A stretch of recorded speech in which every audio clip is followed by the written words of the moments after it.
Good day, my ANIOMA patrons. Good day, my kinsmen across ethnic boundaries. I am your most humble kinsman, Dr. Nwoboshi, the Odogwu of Ibuzo. And by the grace of God, President, International Coalition Against Christian Genocide in Nigeria. And your most conscious Igbo patriot and former Director, Center for Igbo Studies, University of Nigeria, Nsukka. Today, I'm going to look at, in continuation of my series, I'm going to look at ASABA massacre, the result of Southeast Igbo betrayal of ANIOMA people. ASABA massacre, the result of Southeast betrayal of ANIOMA people. Before I go into that, I want to state most profoundly that I'm doing this with a heavy heart because a heavy, unimaginable downpour fell on my beloved town Ibuzo on Friday, 19th of December, 2025.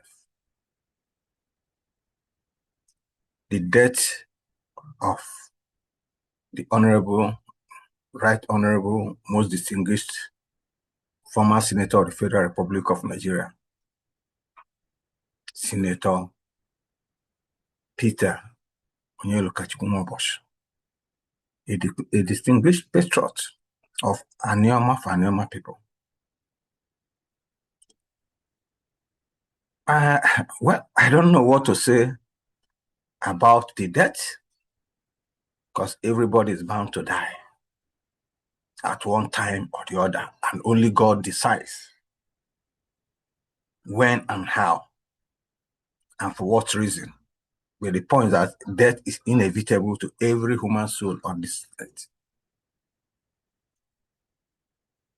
But my most painful or regrettable part of his death, it's not about his dying. He has done enough. He has performed enough within his short span of life. But most painful is those who depended most on him for their survival.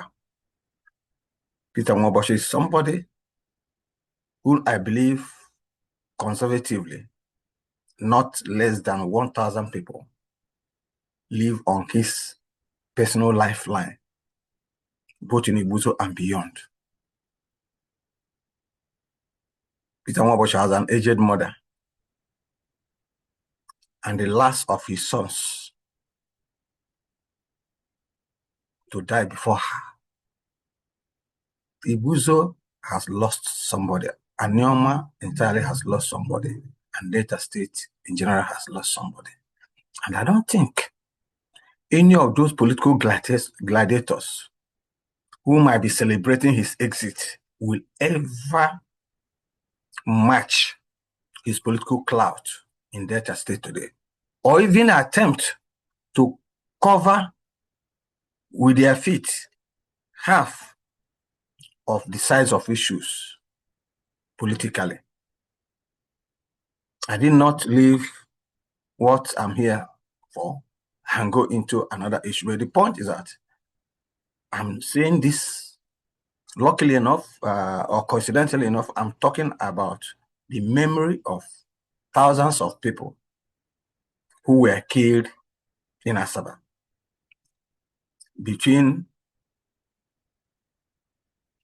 from 5th to 7th October 1967 in the heinous ASABA massacre. And that's what I'm going to talk today. I say thousands Because from my field research, Dr. Azinge was invited to count. Dr. Azinge, possibly, I don't know, possibly the uncle of the present ASABA of ASABA. Dr. Azinge was invited to count the number of people who were killed in one stop, Obuilu alone. And he counted. By the time he exceeded 2,000, he was asked to stop and immediately arrested and kept in Kirikiri. After that, he was commissioned into the Medical Corps of Nigerian Army, which he left at the end of the war. And I know he continued with his medical profession at Surulere, around Ojueleba side, possibly before his exit in this war. So I'm not joking, but the point is that Peter Nwoboshi has left a vacuum, and only God will decide. And let me tell those who are jubilating over his exit that the chicks or the children of a hawk cannot be entrusted to the hawks who celebrate on the death of their mother. He was an inspiration, rising from the rank, from mere teacher training, primary school teacher. He emerged to his present status as the Senator of the Federal Republic of Nigeria.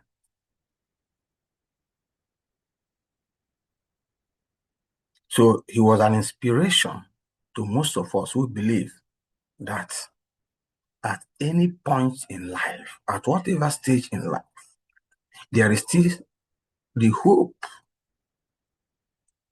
for greater attainments in life. No matter whether you're a truck pusher, whether you are a barrel pusher, so long as whatever thing you're doing is based on sincere purpose, God can lift you at any point in life to the greatest height. And that is the case of Peter Nwoboshi. As kids, we saw him growing as a primary school teacher after finishing from St. Thomas's College. His own father was the poorest of the whole Nwoboshi. His own father was the poorest of all the siblings, of his siblings. The eldest one, Montus Nwoboshi, was even principal personnel manager of is it, what was he called, Nigerian Telecommunication Agency, or what, that the combination of the present 9 Post and Nitel, PNT. His son, this most senior brother, his father's senior brother, was principal personnel manager of PNT in Enugu. Then the second sibling of his father was a school headmaster. The third sibling of his father was a school principal. And his father was the only farmer left at home. At the end of the day, the same man produced a man who subsequently became the carer, the caretaker, the breadwinner of the entire Nwoboshi family and beyond. That is life. That's a lesson in life. And as is rightly stated in one of his short video clips, he has acquired enormous wealth, possibly more than his contemporaries in ANIOMA land. His political control in ANIOMA land, enormous wealth in real estate, landed property, money, and so on. But as he said, all these things were vanity to him because he still slept just in one room and in one bed. So I dedicate my present lecture in memory of Senator Peter Nwoboshi, the Agone Chamber of Igbuzo clan. Rest in peace. Ladies and gentlemen, just as I've always said, and I repeat again, that history, I'm a professional historian, and I apply whatever thing whatever action I take on the basis of historical methodology.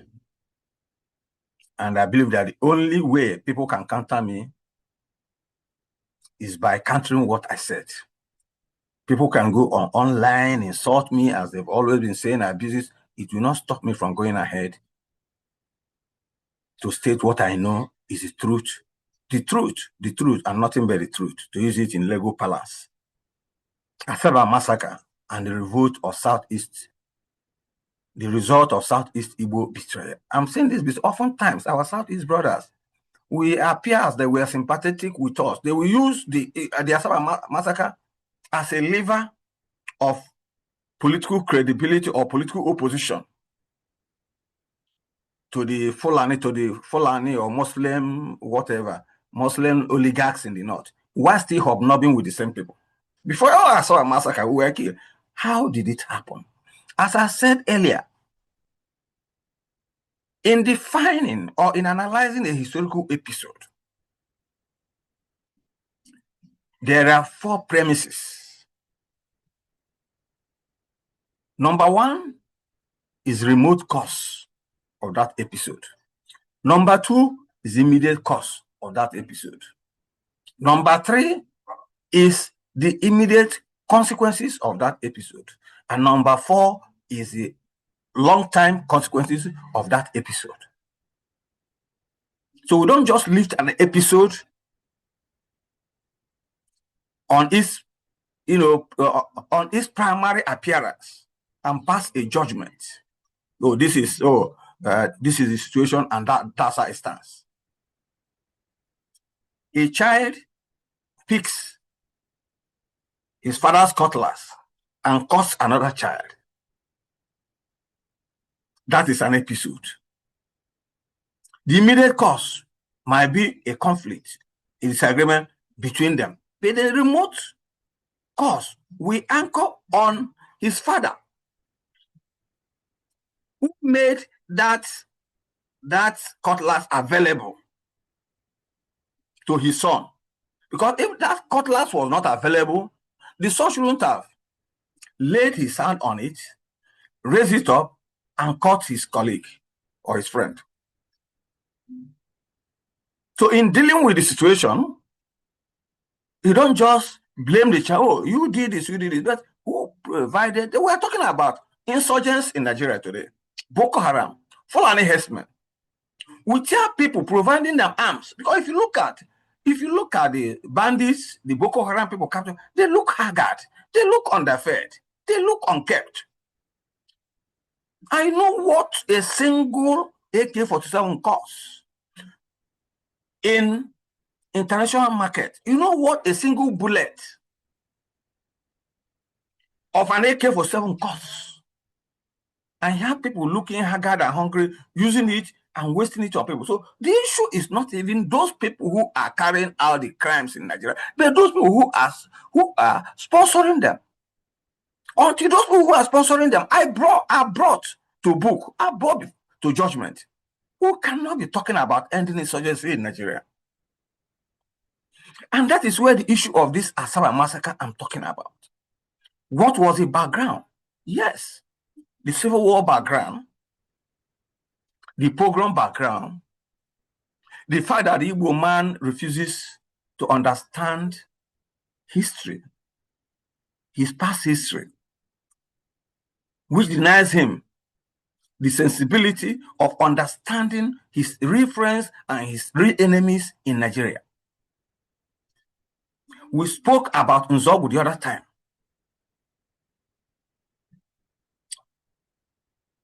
And what we are saying today is that the Civil War, taken from the betrayal of Nwoboshi in the January 15, 1966 coup, the final consequence one of the consequences was the outbreak of the Civil War. So it is a continuum of that betrayal of Kaduna Nwoboshi. And even in the midst of that betrayal, I want to make it known that Midwest region, at the outbreak of the Civil War, before the outbreak of the Civil War, had remained neutral in the whole conflict. In Aburi meeting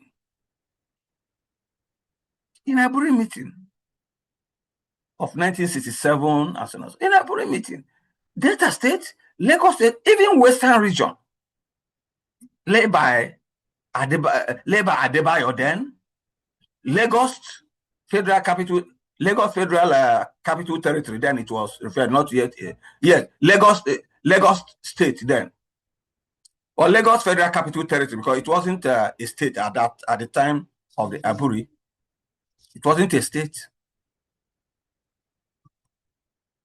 Was neutral. Western region under Brigadier Adebayo, Colonel Adebayo, was neutral. Midwestern region under Colonel Davidejo was neutral.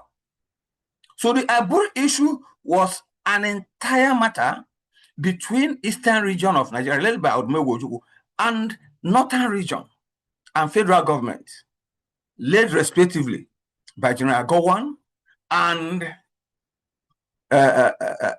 Usman Kastina then. And Usman Kastina then. That was the situation at that moment. So we have always, in spite of the fact that we suffered extensively, heinously, during the pogrom, but our Midwest region, being a multi-ethnic state, we still remain neutral. In fact, the pre-Civil War National Conference, National Constitutional Conferences, and other meetings organized by General Gowon, even on the issue of state creation, were all organized, were all held in Benin because of the safety of the Easterners who would not travel to Lagos at that moment as a result of the pogrom. So Midwest region was the center of peace, the center of all the engagements that were expected to bring about the peaceful settlement of the crisis emanating from the coups, the coup of January 15, 1966, and the counter coup of July 29, 1966, that erupted into a mayhem that saw thousands of Igbo people slaughtered in cold blood. That was our position. And in fact, the last executive council held by Gowon, with all the people there and so on and so forth, with all the executive council members of the federation and the state and the regional leaders, was held in Benin. Ojukwu did not attend. But 1 hour after the meeting, Ojukwu flew to Benin by helicopter, and for Ejo to brief him what they discussed. And Ejo patiently briefed him, and he flew back. So Midwest region had been a centerpiece of neutrality in the entire course of the conflict in Nigeria until the Biafran invasion.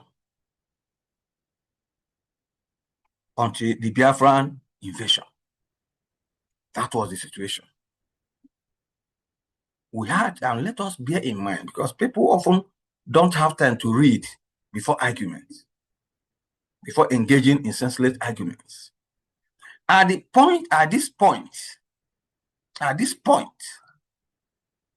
particular point in time of Nigerian crisis situation, there were 4 regional army commands. There were 4 regional army commands. And these were the Northern Command,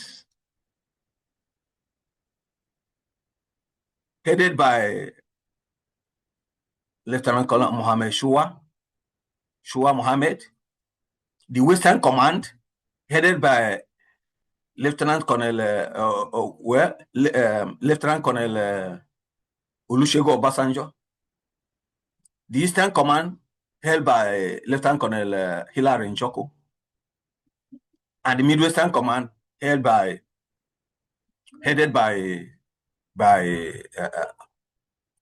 Lieutenant Colonel Conrad Nwawo.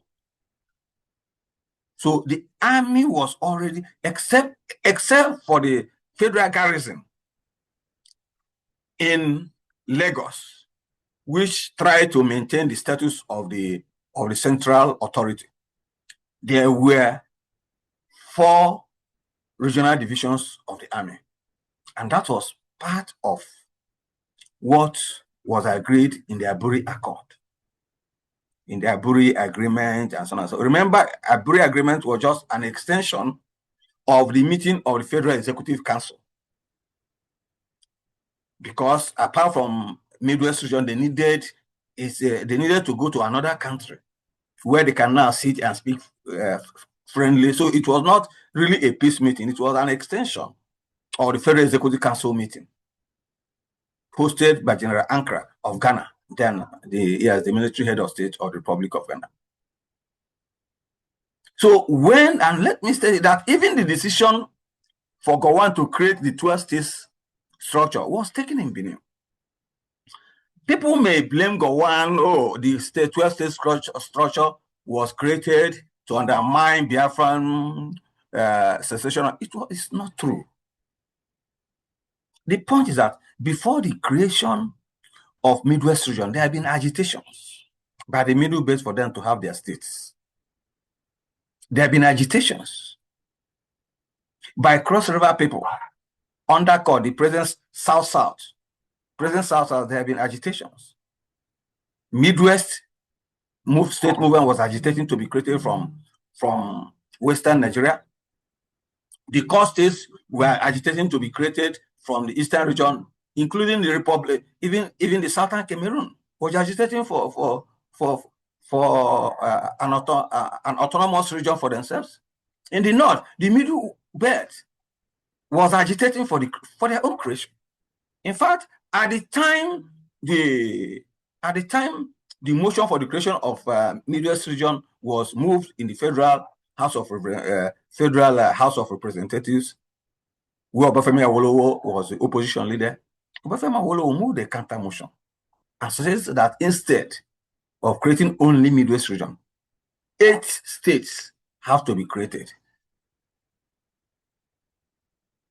And in fact, the people who actually forced Gowon to create the 12-state structure was the Tiv people from Tiv division, who insisted that they will have nothing to do with the Hausa Fulani group. These are the things our Ojukwu and other Igbo leaders should have realized. Look, the enemy of my enemy should be my friend. And that was what Aguiyi himself did not realize. And even up to today, you see Igbo leaders moving across the Middle Belt, going to Sokoto to seek political Eldorado, going to Kano to seek political heaven. And even before, when Gowon invited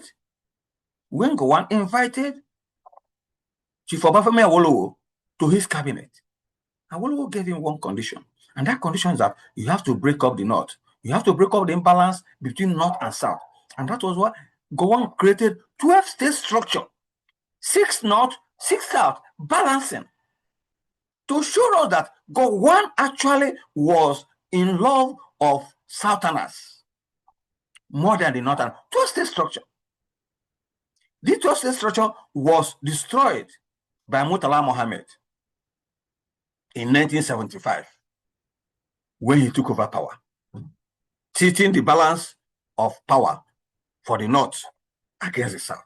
People should look at these things before arriving at a situation. So that was the situation. And when before the war broke out, Awolowo went travel with Marere, the former governor of Midwestern region, and Roboman traveled to Enugu to advise Gowon and say, look, I am there and I'm a Christian. Gowon is a Christian. Let us handle this thing peacefully so that we can jointly confront these people. Because they are both your enemy as much as they are our own enemy. Ojukwu is arrogance and his intent to become a head of state,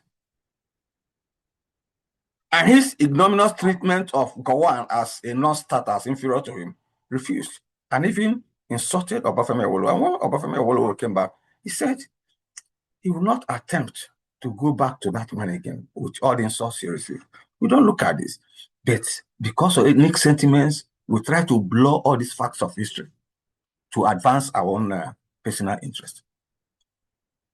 Even at that, when the war broke out, it took Gowon 6 weeks, in spite of all the pressure from people, not people from Shua Mohammed Shua and Murtala Mohammed, another impressing, let us go across it. Gowon took it cool. These are my people. He pleaded with them. These are my people. 6 weeks, a year, 1 month and a half after the declaration of Biafra on May 30th, 1967, he took Gowon. Because why should he? His fiancée then, Okereke, Edith, who later became Edith Okung, who gave him his first son, was his fiancée there, living with him. And they forced Gowon to move her to Germany and brought the sister of his driver, Victoria, who later became his wife, to make sure that he launched that one. It was after Victoria, it was after Edith left his house that he decided to declare war. And in his statement, he clearly made it clear that, look, this war is not against the Easterners. It's not a war against the Igbo, but against Ojukwu and those who refuse to abide by the need to keep Nigeria one and peaceful. Yes, the Igbo was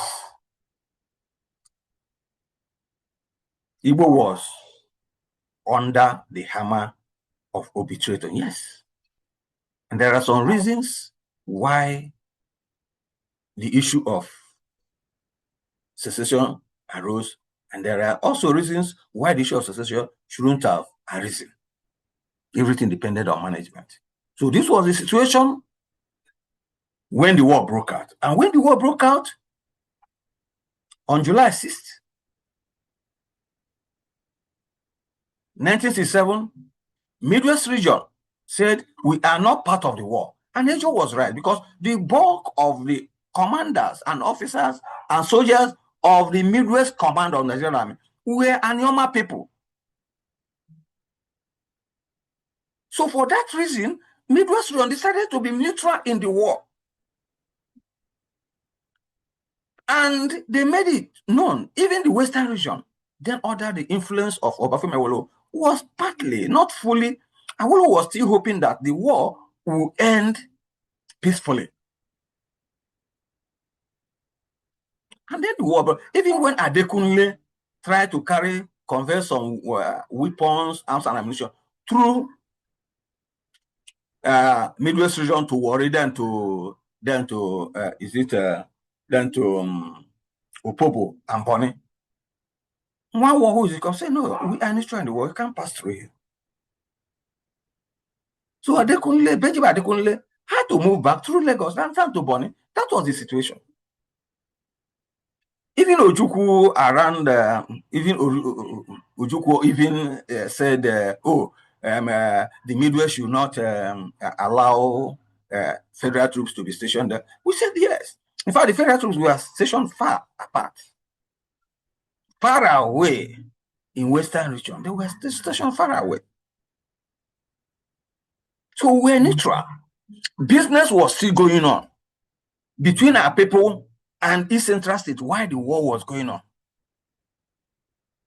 It was still going on while the war was going on. Business was still going on. The Onitsha Bridge, the ASABA section of the Midwest Command was manned by Major Alabi Isama. Was manned by Major Alabi Isama.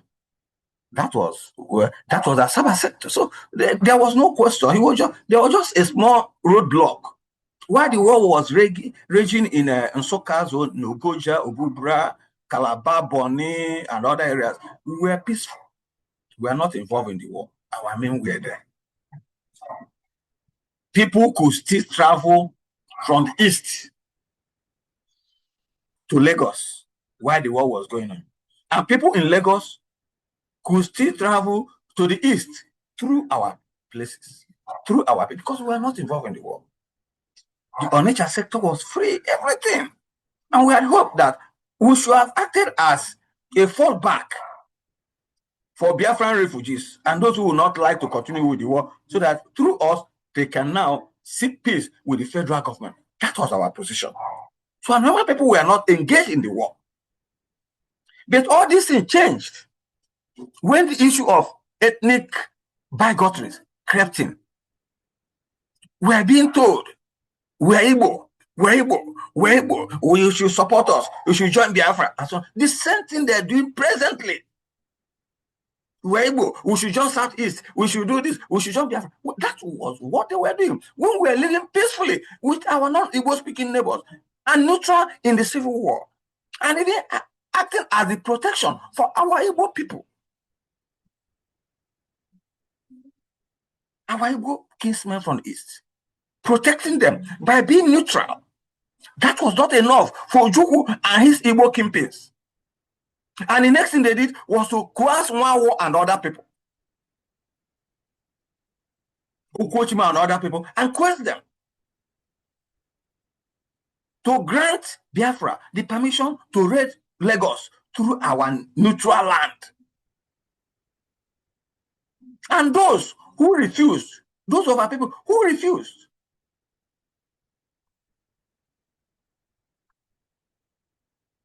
were either arrested or kept or virtually sidelined. For example, Colonel Igboba from Henry Igboba from my place was against it and was locked up in Benin prison. And when the Biafran decided to withdraw, they withdrew without releasing him. And the federal troop came there, and Mohammed Murtala ordered that he should be beheaded. Mwaje, who refused, was even sent back home to Ibuzo, that he was a saboteur to Biafra. And it was when the Biafran troops started withdrawing now that he now decided to cross to Biafra. So our people were not what? So they came. So that was how many people did not know. If Alabi Sama, who was manning the ASABA company, was not informed until 9:30 p.m. on August 8, 1967. The Biafran troop crossed the River Niger and even arrested and disarmed all our soldiers stationed in Asaba. Went to Catherine Ray's house, disarmed them, arrested them. Alabi Sama himself, who was even ordered to be killed because of his Yoruba parentage, his Yoruba, his mother being Yoruba, and his name, Abdurrahman too, they saw him as a Muslim should be killed. He escaped by the whiskers with his Land Rover.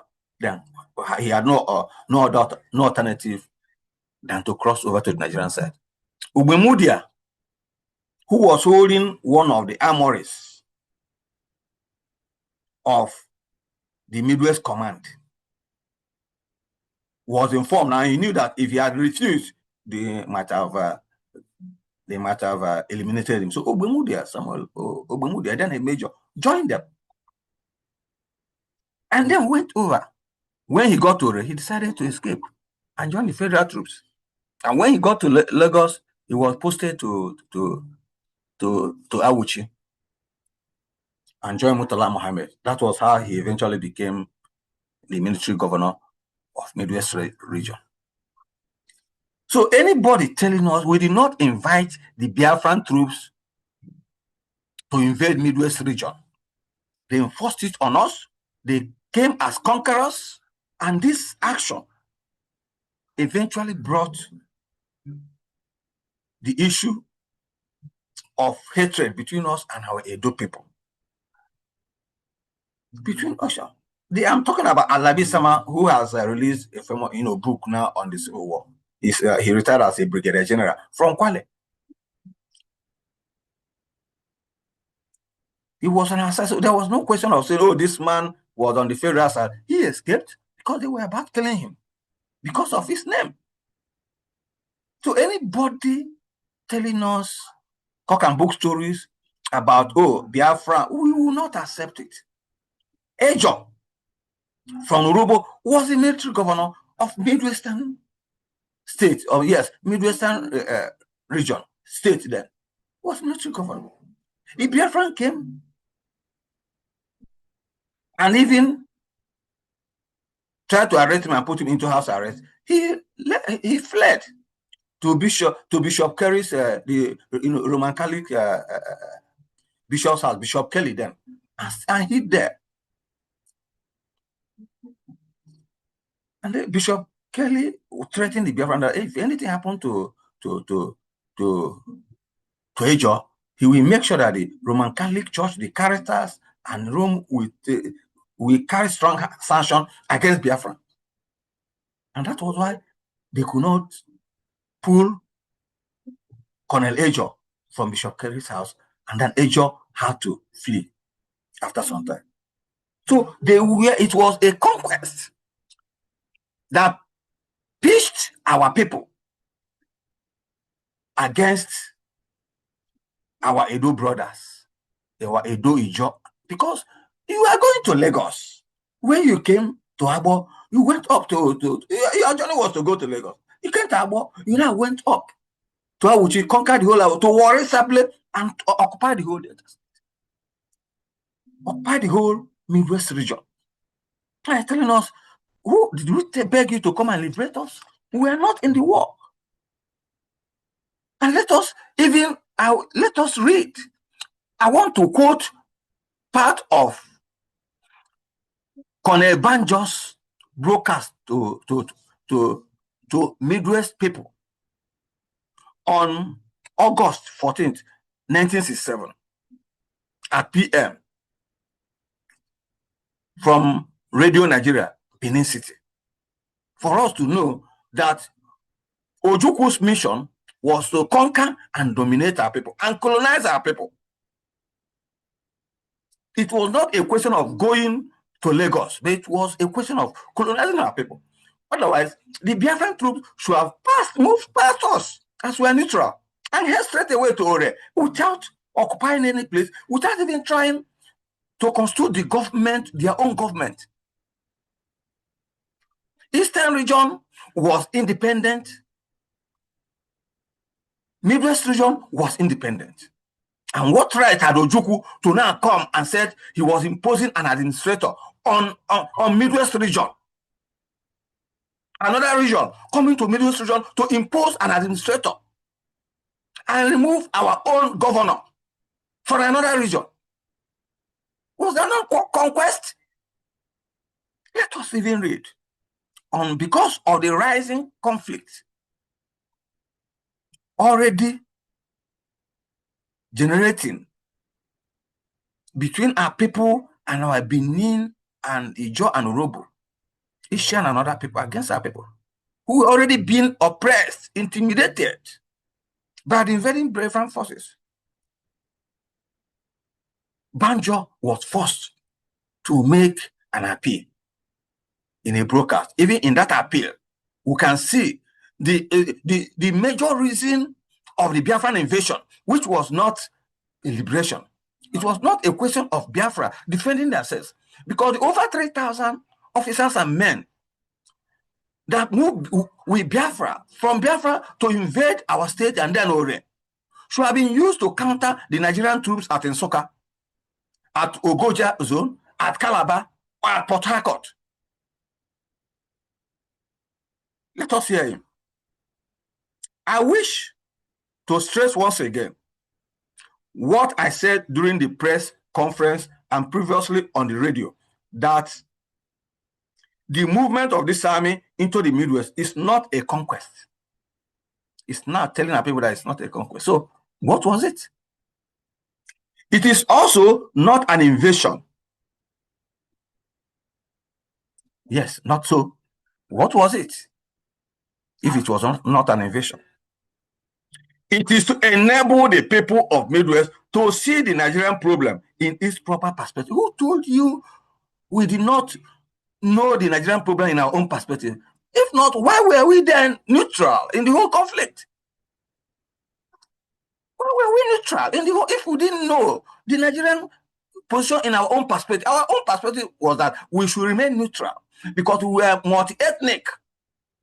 We have Igbo people who speak Igbo among us, who might be sympathetic to Biafra. And we have Yoruba-speaking people, Yoruba and the Ambini, who might be sympathetic to the federal side. So we decided to remain neutral. So what perspective were you trying to tell our people? That you want to teach them, that Biafra want to teach them about their own perspective. The same perspective they're not trying to teach us about joining the Southeast. About because we speak the same language, we should join the Southeast. I firmly believe that the people of the Midwest will prefer to be able to declare the stand, declare their stand in the conflict that has arisen in Nigeria from any, either from the north or from anywhere. You are telling us to declare our stand. Our stand was neutrality. And you are coming, you are trying to force us on your side when we are neutral in this conflict. That was the position. I went ahead on the issue of the simmering conflict situation. I want people to understand the background, the foundation, the remote factor of the ASABA massacre. It's not enough blaming Murtala Mohammed and Nigerian troops. We should also look at those whose actions enlivened that carnage, that heinous pogrom against our people at ASABA. And even in Benin, because before proceeding to, I will come to that later. Banjo went ahead to state, I understand that anxiety is being expressed in some quarters about the safety of the military governor of Midwest, Brigadier David Ejor. I wish to inform you that I have personally had discussions with Brigadier Ejor and to assure you that he is in good health and is not under detention. If he's not under detention, so why was he holed up in the bishoprics, in the home of Bishop Kerry? Therefore, today promulgated a decree setting up an interim administration in Midwestern Nigeria. Was that not conquest? You moved from Eastern region, Republic of Biafra, you came to Midwestern region, and you removed the sitting government, and you now decided to take over and promulgated a decree. You have not taken over, and you're telling us it was not invasion, it was not conquest. And you're telling us that our non-Igbo brothers will not be happy with ANIOMA people. This decree has suspended the operation in Midwestern Nigeria of the Constitution of the Federation of Nigeria, the Constitution of Midwestern Nigeria, and other constitutional provisions applicable in Midwestern Nigeria, except those constitutional provisions absolutely necessary for the official functioning of the machinery of the state. All legislative and executive powers have been vested in me during the period of interim administration. In order to assist me during the task of administering Midwestern Nigeria during the interim period, I propose to appoint a military administrator and an administrative council. I have also established a Midwestern Nigerian Army and a Midwestern Nigerian Police Force, which will, for the moment, remain independent of the Nigerian Army, the Nigerian Police Force, the Biafran Army, and the Biafran Police Force. Unquote. I want people to look at, because over the years, people might cover the truth of particular historical episodes over sentiments, over ethnic bigotry or whatever. But over time, it will rear its ugly head ahead. So this was the situation in Delta States when Biafrans invaded that time. When the Biafran left and decided to come over to our land to conquer us. And we expect the non-Igbo speaking area of Midwest region, Midwestern state, to be happy with us at that time. Let me even make this known that that appointment of administrator was even made later. And who was appointed? An Igbo man from Ibuzo, my town, Major, a medical doctor, Major Albert Okonkwo from Omorefe quarters. He became the administrator of Midwest region, of the conquered territory, Biafran conquered territory of Midwest region. He became Mr. Administrator. So he removed an Urobo. The Biafrans, who were mainly Igbo, removed a sitting governor of Midwest region, born of Urobo ethnic group, and put an Igbo as administrator. Another governor, administrator, you replace him with another administrator born of an Igbo parentage from Ibuso, okay, ANIOMA. And you expect these people to be happy with our people? You expect them to be happy with our people? This is the issue we're talking about. And let me make it known that before this time, Chief Awolowo and most leaders of Western region, most Yoruba people, we are not in support of the war against Biafra.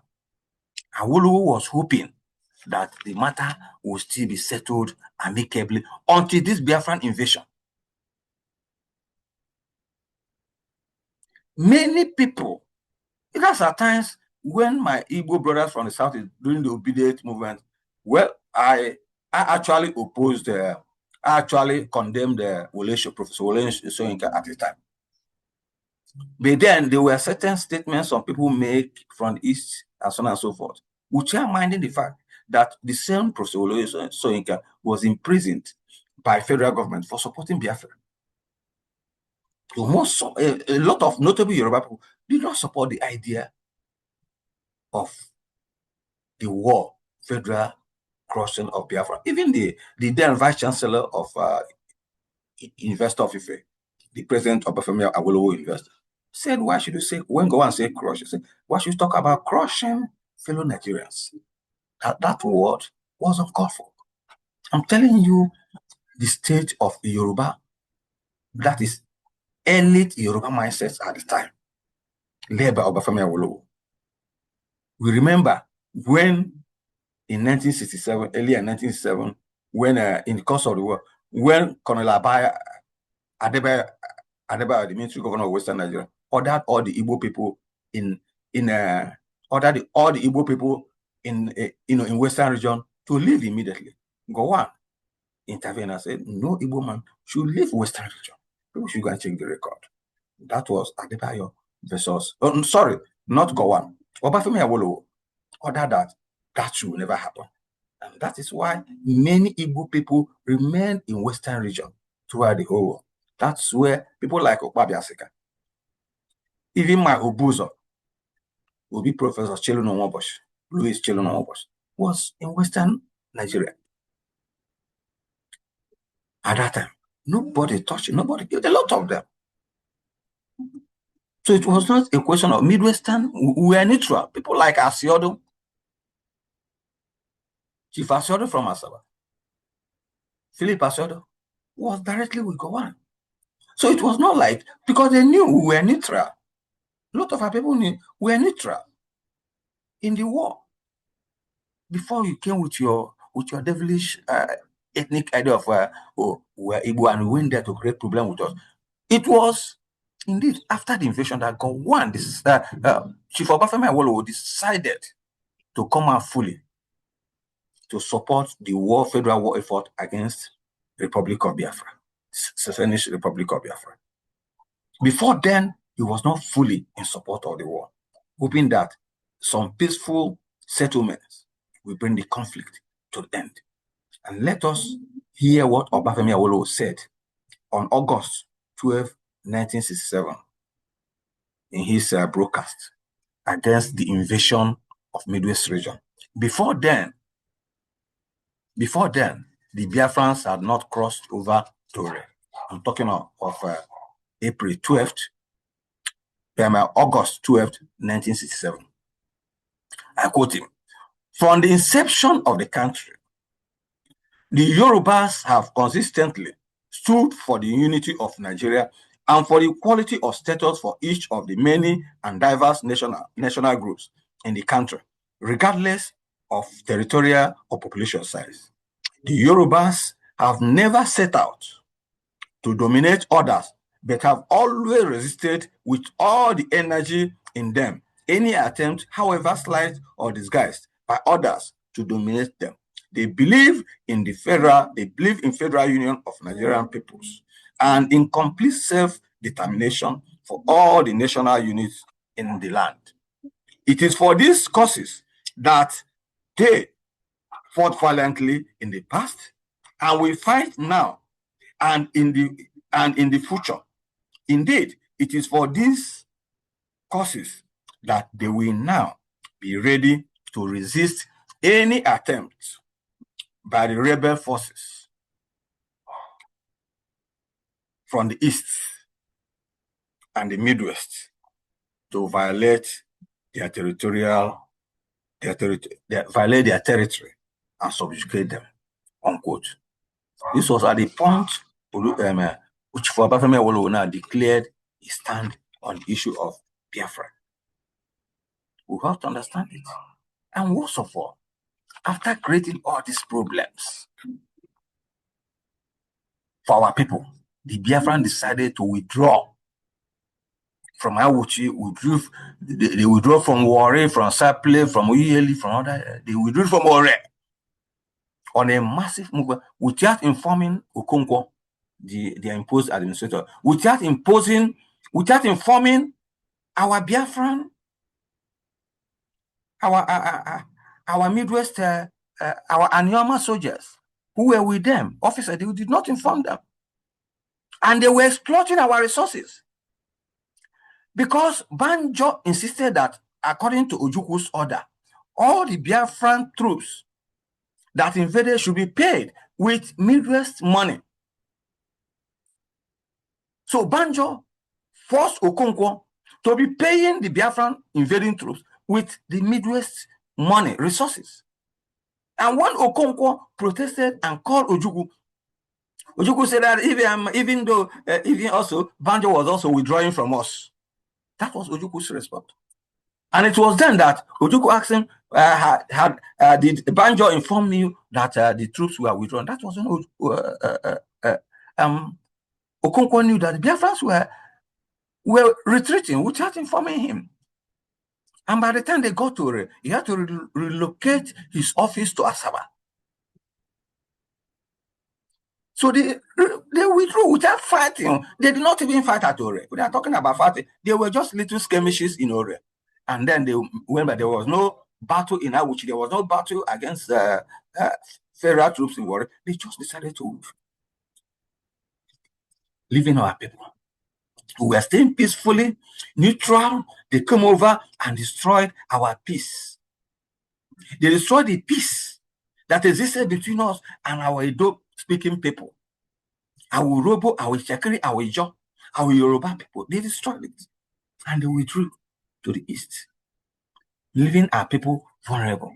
Under those circumstances, our ANIOMA soldiers had no objective no other alternative than to cross over to the unwillingly or forcefully. They were compelled to cross over to Biafra to become unwilling mercenaries for the Biafran forces. They became unwilling mercenaries for Biafra. Not out of the quest of nationalistic urge or nationalistic principle, but they were forced after destroying the peace of our people. They left us to be slaughtered by the invading troops. They left us to be seen as enemies by our people, our Edo-speaking people, our neighbors, our non-Igbo neighbors, who have cohabited with us for thousands of years. Prior to that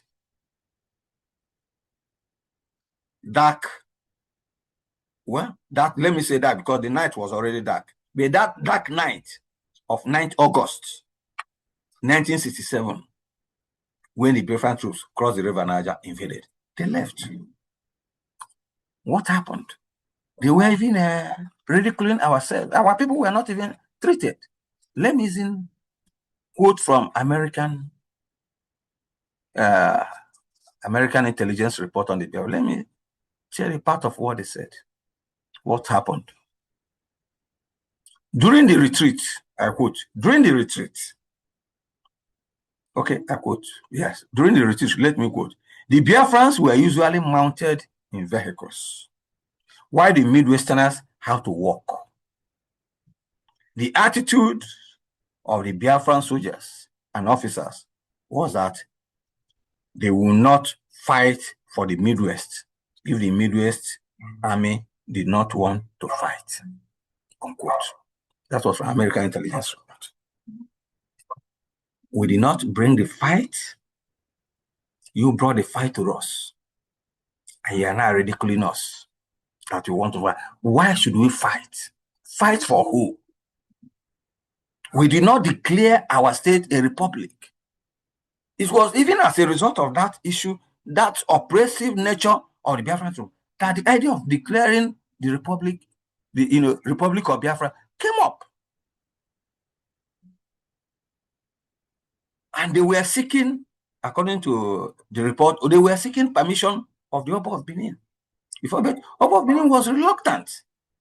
And by the time under pressure, Oba of Benin could assent to the idea of Republic of Benin, the federal troops had already closed in, and the Biafran troops had escaped. And on 20th of September, Okonkwo was forced to declare the Republic of Biafra.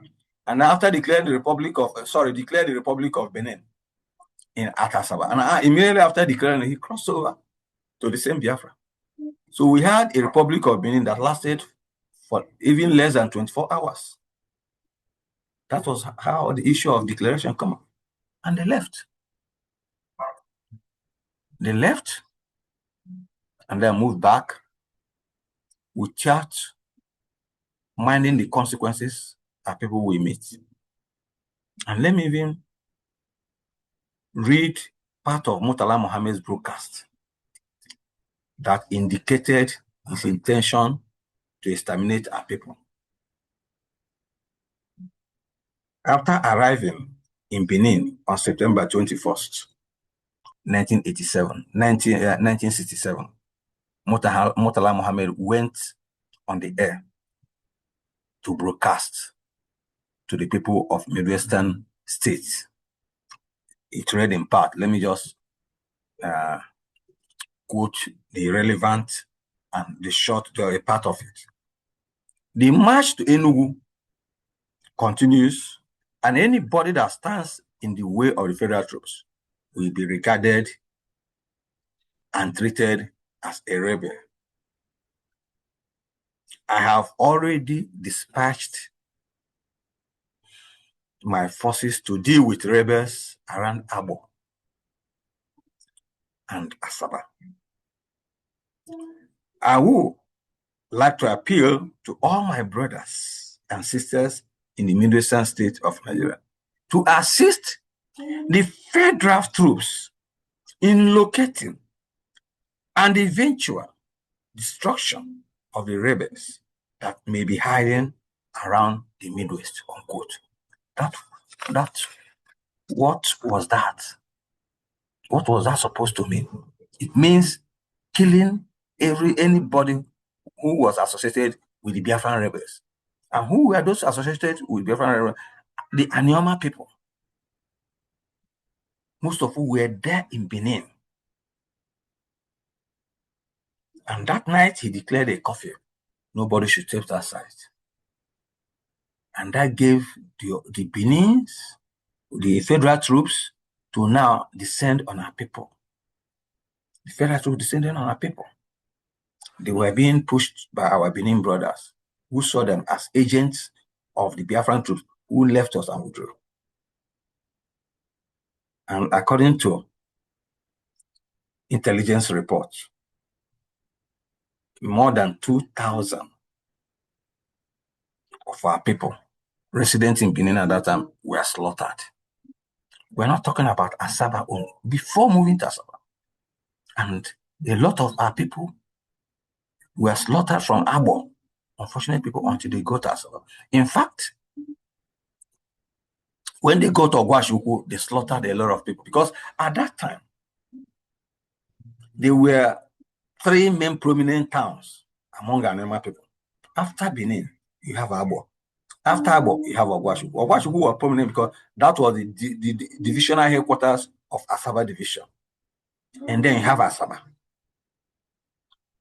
which forms the identity of our people at that time. Because oftentimes, our people, most people from the present Aniocho Shimili, a council and so forth, well, even the whole Kwale, those days, they claim ASABA. Where are you from? I'm from ASABA. Where are you from? From ASABA. Where are you from? So ASABA was known as the collective identity of our people at that time. And that was why Murtala, that was one factor that made Murtala to look at ASABA as a core place where he would deal with those, because to him, all the senior military officers of ANIOMA origin all came from ASABA, including Nzogo, all of them. They all came from ASABA. So this was one reason why he was raising to ASABA, to deal with ASABA people, because of that common identity. ASABA people. Even people from the southeast, our Igbo brother in Eastern Nigeria, they still, those days, they were not calling us Ikaibo. Yes, Ikaibo, yes. Other people call us Ikaibo. But for them, they refer to us as Ndi ASABA, ASABA people. So that was our collective identity at the time. Ikaibo and ASABA people, Ndi ASABA, ASABA people. That's our collective identity, ANIOMA collective identity. So after the point that before, even when the federal troops were advancing towards us, they killed a lot of people. We lost a lot of people in Benin. In fact, somebody from my village, about 1 or 2 from my village, were killed in Benin. I know Mr. Okafo from Umudi Okolo was killed in Benin. I know that 2 of our people were killed at Ogwashu by federal troops. The manager, a police inspector, and then the manager of the Barclays Bank at Ogwashuku then, Mr. Onyeme from Obulikota, was killed. And another inspector of police from were killed by federal troops at Ogwashuku. So the news that they were coming and they were slaughtering people, what's going on? And let me even bring in at this point the Igbuzo the Igbuzo experience. Why Igbuzo, my town, was able to dodge the massacre. Because at that time, they never knew that the highest concentration of senior army officers were from Igbuzo, where we had one war, where we had where we have one war, no, not one war, please. One war was from Onicholona. We have Colonel Okwechima, we have Colonel Nwaje, we have Colonel Igboba, we have Major Okonkwo. Emelifong was killed in during the July 29, 1966 counter coup in Kaduna. So we had plus other non-commissioned officers We had them. They never knew. So what my people heard about it, our soldiers, the officers commanded our soldiers who were retreating to blow up the Ogwashi bridge, linking us with Ogwashi. So they blew up the Ogwashi bridge. And when they were approached, our elders with their own special supernatural powers, we don't more people to be more than our ruler. They now gathered with an animated and primary school teacher them from more than gathered school children, developed, built, constructed, gave them each Nigerian flag, and they lined up at the other bank of Oboshi Bridge, east bank of broken Oboshi Bridge, with our elders sat with drinks and other things, with singing One Nigeria. When the troops came, they saw that the bridge was broken, and they saw our people.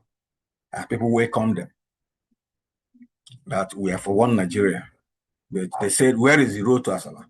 Now, we say the road, this is supposed to be the road to ASABA, but the bridge has been broken. So they say, which next? Our elders told them to now move to Isela ASABA, from Isela ASABA to Okpanam.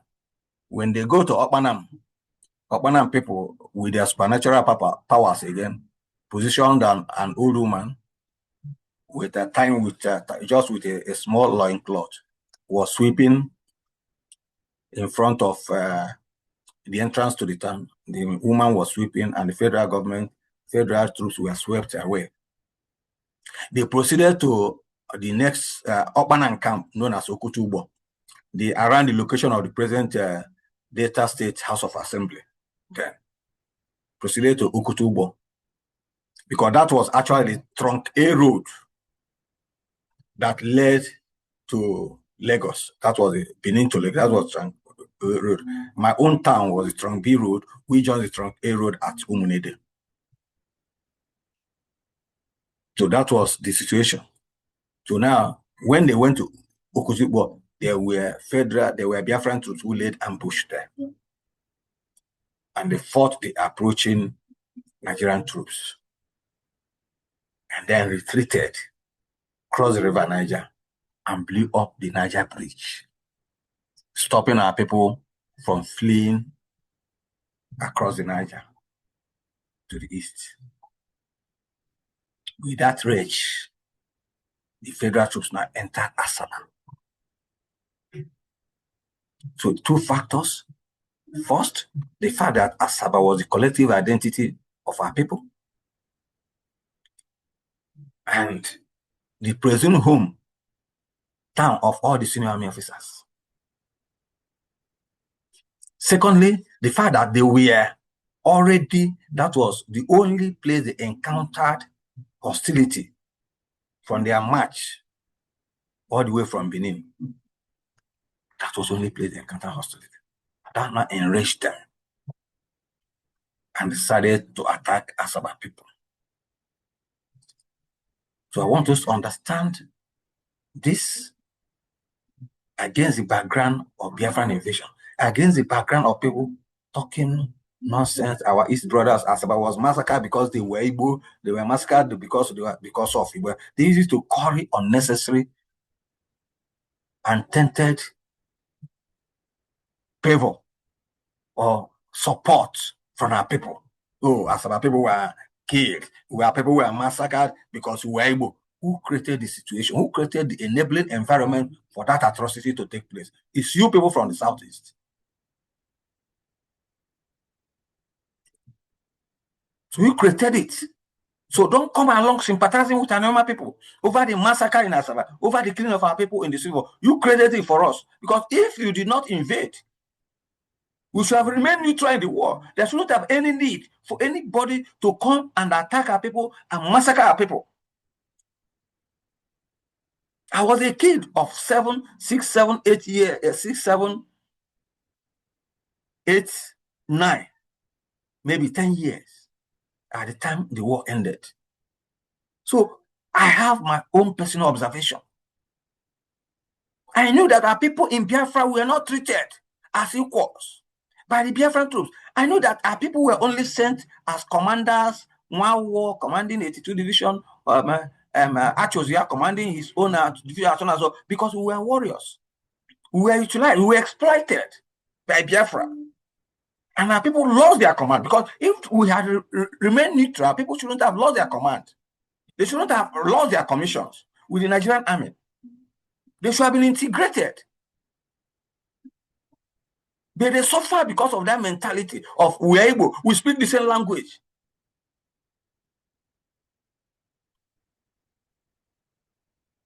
I was there as a kid when the troops were at ASABA, and my people had to invite them through G.I. Okonji. He led it with Omeibuzo, went there and then pleaded with them to come and stay with us. So the military, the federal troops had to come to stay with Ibuzo, because we don't want them to come and kill our people. Because there were already insinuations around ANIOMA, our ANIOMA neighbors, that the main home of the warriors of Biafra were from Ibuzo. Was Ibuzo. We had people that led them. The federal troops one day marched from ASABA and destroyed Colonel Okwechme's house, Colonel Nwaje's house, Colonel Ugwoba's house, and Colonel Major Okonkwo's house in one day. And our people became alarmed and decided to approach them and brought them. Then I came and stayed, camped at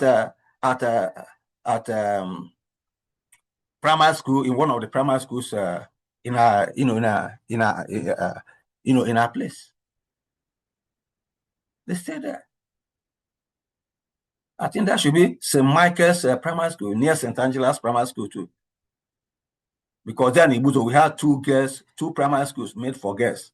Then St. Mary's primary school in my town was meant for women, ladies. St. Angela's primary school was meant for exclusive for women, for girls.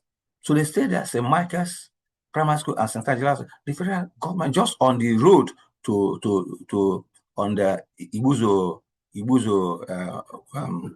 road to Obo side.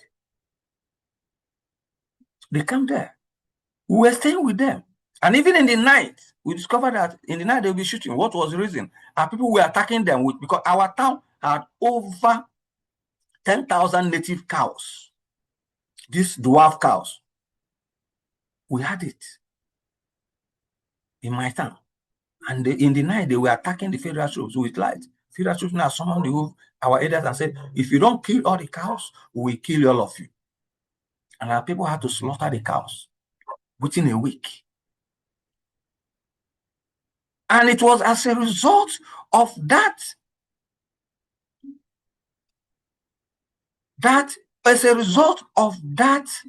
subjugation of our people, maltreatment of our people, discrimination against our people in the Biafra, those who fled to fight for Biafra, that our people decided to come back and defend our people. And that was what happened on 15th Easter Monday of 1968. 15th April, Easter Monday, 1968, our Biafran people from our place, led by Major Okafor, soldiers led ANIOMA troops from Atane through Oko and landed at Ibuzo and attacked the federal troops at Ibuzo on that night. And that night led to another chapter of Ibuzo experience, Martha's experience in this war. We had to flee in the bush. Those who remained around were killed. Those who were not able, those who were lucky, through the help of the Catholic parish Reverend Father then, Father Osia, Father Kunihu Osia, from Obongba, through him, from Obongba and Yocha North local government area, Senator Nwoboshi local government area, came up and with the help, stopped the Biafran the Nigerian troops from killing the other people. Our people were slaughtered. The rest were now forced to St. Patrick's College as refugees. That was even where our traditional ruler died. Ubi Mod from Obo. Our traditional ruler of Ibuzo died in ASABA, in refugee camp. A lot of us, some of us, ran into the bush. My grandmother was just washing my face in the morning because after the pogrom, when my parents came, we had no house, so they disputed us. Why my mother and my father stayed in our own family in our village, where they were given a room by my uncle. They stay with my two younger ones. Myself and they stay with my one younger, just one, because my mother was pregnant then with one. So myself and my sister, we stayed with my grandmother at Omodafe quarters. It was, he just brought me out and we had shooting. Bah, bah, bah, bah, bah, bah. And from there, the next village nearer to us, Farm Road, was Omodafe. Was Omodafe. Was not Omodafe, was Oboli. We ran into Oboli, stayed with one man in his farm for the next day we crossed Ezuku quarters. Ezuku village, my village farm. My uncle, my mother's only son, fled. And because of hunger, he was forced to join Biafra as an army officer. He fought for Biafra, and when our people now crossed over, we managed to send him back to Nigerian area with our connection with Ogwashuku people. Because at that time we were in the bush, we were living in our farm bush. The federal troops were occupying our town, and the Biafran troops were ready. The 70 battalion of Nigerian army had already been transferred to Iguzu. And later, the second division, division of Nigerian army was also transferred. The headquarters was transferred Onitsha to Iguzu. I think that should be by Jalo, by was it something like that? Somebody from Adamawa. The present site of government hospital in Iguzu was the site of 70 battalion of Nigerian army. They were there to confront Biafrans, because we had from Iguzu, you have direct access to Kwale, Abo, Atani, and others. You have direct access because we have a lot of streams, deep streams, that link us to River Niger, to Ko and other areas outside ASABA. So we experienced this civil war. We are being attacked in the bush by Nigerian troops. We raid in the bush, we capture some people, and then send back home. We were in the bush. Biafran troops were raiding also to collect food. Iguzu was divided into 2 units, 2 commands, 2 platoon commands, or company commands. The northern sector led by Colonel Onwonwoye Uwechu, led by Lieutenant Onwonwoye Uwechu Uliewunaji, who was very tough. The sectors were divided by the main road separating Iguzu. The southern command, which are the rail link with Biafra, was commanded by Lieutenant Anikambo Okolichi from Ogbowele, Uliewunaji Uwechua from Omodafe. So we're there. So I suffered it. When the federal troops came, we were trained on how to identify a flying bullet in the night. So I could see flying bullets in the night. We were taught on how to dodge mortar. When federal government you throwing your mortar, bombing us, we'll be asked to move against the mortar, because their position is that as they're throwing the mortar, people will be running. So the mortar will be progressively being fired. So we move against the mortar. So I was part of the whole situation in the Civil War. So I need not. As I said, I was there when my people organized to send my mother's only brother with her grandma to send him to Ogwashuku through our connection with Ogwashuku people. We contacted a farmer, and the farmer agreed, because we have relations in Ogwashuku, blood relation in Ogwashuku. So the farmer helped him, brought his extra farm cloth, and gave him. He wore it and carried some farm products on his head, and they passed the federal troops guiding the location. I entered Ogwashuku. They facilitated his movement to Lagos, where he got the job and started working before he was transferred to Kano. He worked in the Kano for a long time before the Kano riot again ended his life. So these are the issues we're talking about.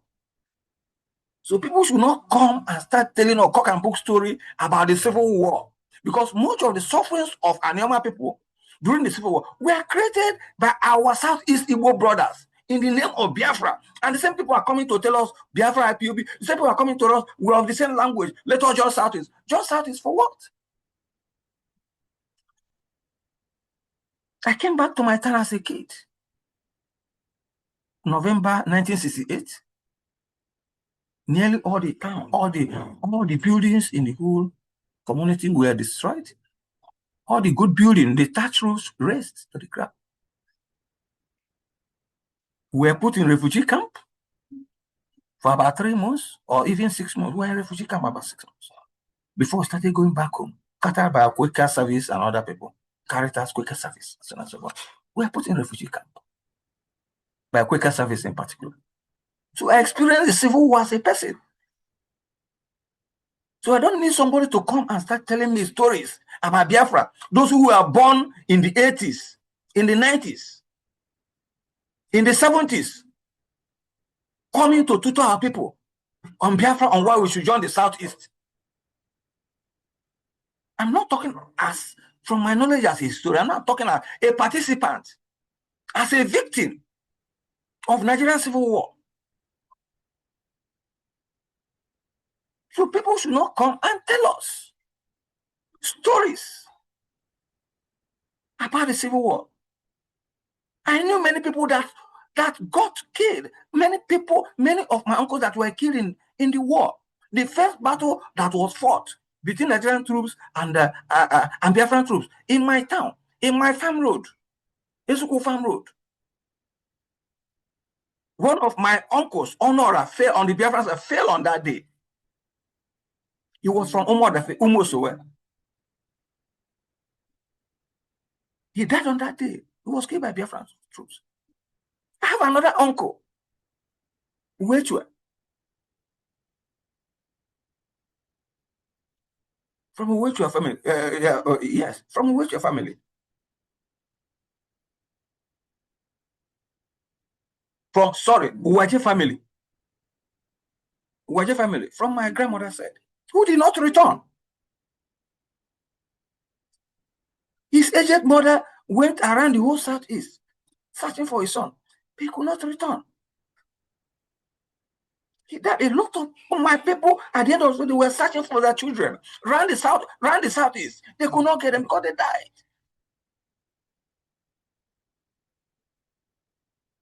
I was there after the Biafrans invaded Achala Igbozo, and withdrew. The Nigerian troops came to Achala Igbozo.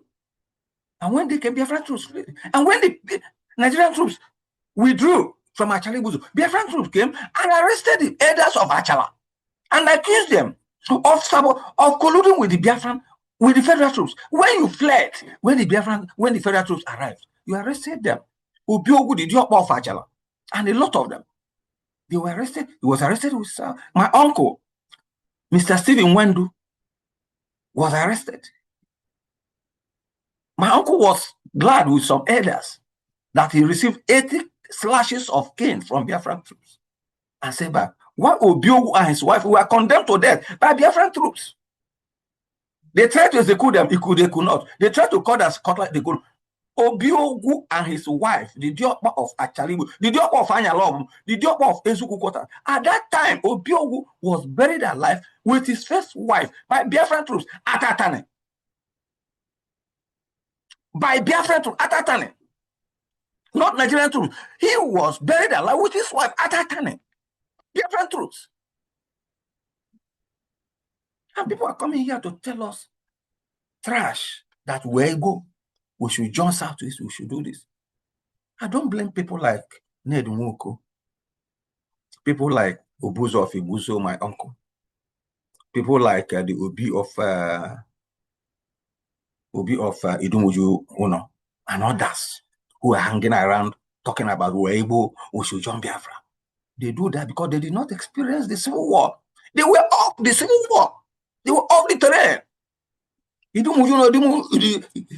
Idumuju was on a scene of the battle. They were not the scenes of the battle, scenes of the conflict, scenes of the battle. Who could come to TV and start talking nonsense? They were told to denounce their Igbo identity. Yes, if you are asked to denounce Igbo identity because of what the Igbo people did to our people, They caused trouble for our people, untold trouble that we are still living today. Even with today. Nwoboshi was not at home. He did not experience the Civil War. So he does not understand what his people suffered during the Civil War under the hands of these Biafrans. Were they not to join them? So as I stated earlier, and I want again to state, that the ASABA massacre was a result of Southeast sabotage of our people. Southeast betray our people, occasioned by the invasion of Midwest region by Biafran troops on 9th August 1967, and their eventual abandonment of our people, breaking our main connecting lifeline bridge, Niger Bridge. They crossed over, abandoned our people, and allow us to be slaughtered after creating enmity between us and our non-Igbo speaking neighbor. I want this to be stand to be challenged by any other narrative aside what I've just said. Thank you, gentlemen, and God bless everybody. As we continue this analysis, as I wait for matters arising in this case. Thank you once again. God bless you.